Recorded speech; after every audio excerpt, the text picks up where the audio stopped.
Et salut! Aujourd'hui, je me suis dit que ce serait pas mal de vous faire une petite vidéo pour vous donner quelques idées, un petit peu d'inspiration pour faire des doodles ou des encadrements dans votre bullet journal.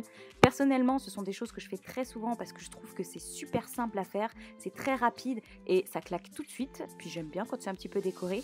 Je les utilise pour faire des notes par exemple, quand j'ai envie que celles-ci ressortent bien sur ma page de bullet journal et que je les vois d'un seul coup, ou alors pour faire des dates. Enfin voilà, on peut faire plein de choses avec ça et donc je me suis dit que ce serait sympa de vous apprendre.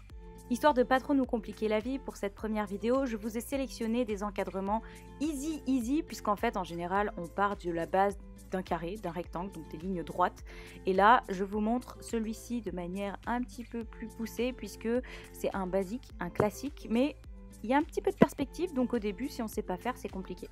Enfin, c'est compliqué, tout est relatif. Disons que ça paraît compliqué, mais comme vous le voyez, il ne s'agit en fait que de lignes droites, donc voilà, très simple, n'hésitez pas à le reproduire, je vous assure, ça claque. Un autre doodle que j'aime bien, c'est le doodle effet papier. Alors lui, je le kiffe, je trouve ça rend trop bien. Bon, c'est peut-être parce que j'ai un souci d'addiction à tout ce qui est papeterie, mais voilà.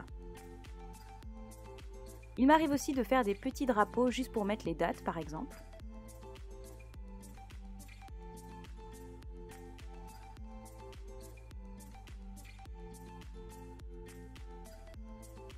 Ou alors des rouleaux de papier. Oui, j'ai un souci avec le papier, oui, je sais. Enfin bref, vous voyez, il n'y a rien de compliqué là-dedans, c'est à la portée de tout le monde. Et si vous avez envie d'habiller un petit peu votre bullet journal ou vos carnets, ou qu'importe, eh bien je pense que vous pouvez le faire avec ça. C'est donc déjà tout pour cette petite vidéo, j'espère qu'encore une fois elle vous aura plu. Si c'est le cas, n'hésitez pas à la partager parce que plus on est de fous, plus on rit, à mettre un petit pouce bleu et à vous abonner, c'est gratuit et ça me fait toujours plaisir. Si vous avez envie d'essayer, n'hésitez pas à me le partager vos résultats sur les réseaux sociaux en utilisant l'hashtag BuildUpJournal. J'adore regarder ça avant d'aller me coucher et je vous dis à très vite pour une prochaine vidéo. Bye bye!